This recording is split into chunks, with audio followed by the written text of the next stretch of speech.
The Meeting of Hearts, a tale of unity. In a world fraught with divisions between nations, beliefs, and hearts, the whisper of a great dream began to ripple through the land. It was said that two of history's most revered figures, Jesus and Muhammad, had met in this dream. Separated by centuries but bound by their mission to guide humanity toward God, their words would echo across the ages, calling for love, unity, and understanding. A land divided by fear and conflict. The world they gazed upon was broken. People were divided by race, class, and religion, each group claiming superiority over the other. Some believed their culture, their faith, or their way of life was the only truth. These divisions, fueled by fear and ignorance, had spread like a plague. As the prophets observed this, they knew that division had long been humanity's curse. They saw it not only in how people treated one another, but in how they misinterpreted the lessons they had been given by God. The prophets realized that these divisions came not from the divine, but from the darkness within the human heart. Darkness that blinded people to the truth that they were all brothers and sisters, bound by the same Creator. The demons and the pigs, a lesson in division. In the dream, Jesus recalled a moment from his life when he encountered a man possessed by a legion of demons. This man, tormented by the evil spirits within him, had been cast out by his people, living among tombs, isolated and out of his mind. When Jesus confronted these demons, they pleaded with him not to send them into the abyss. Instead, they begged to be sent into a herd of pigs grazing on a nearby hillside.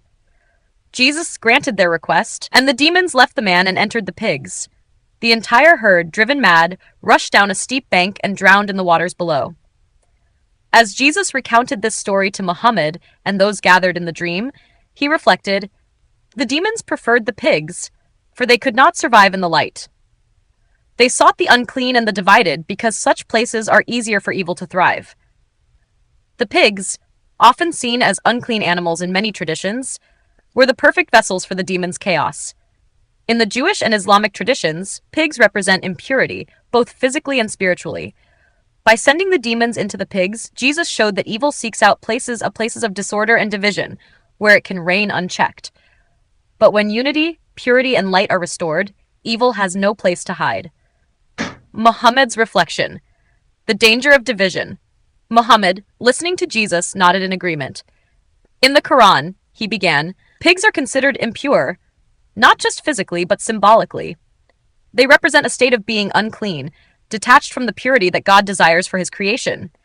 This is why we are commanded to avoid them, for their impurity reflects a deeper, spiritual truth." He continued, "When people are divided, when they turn away from the purity of unity and love, they create spaces where evil can thrive, just as the demons found refuge in the pigs.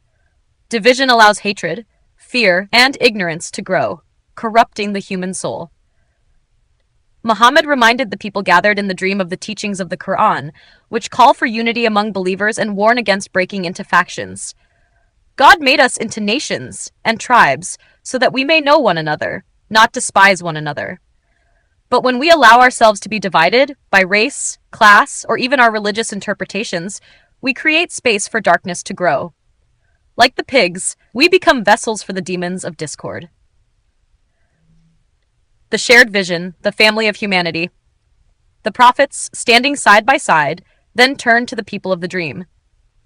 Jesus' eyes softened with compassion as he spoke. "Do you not see that division is the work of the demons of the darkness within you? Like the pigs, you rush headlong into destruction when you allow yourselves to be divided by hatred and fear. But this is not what God wants for you. He created you to be one family, united in love." Muhammad, his voice filled with wisdom, added, "The concept of family extends beyond those who share your blood or your beliefs.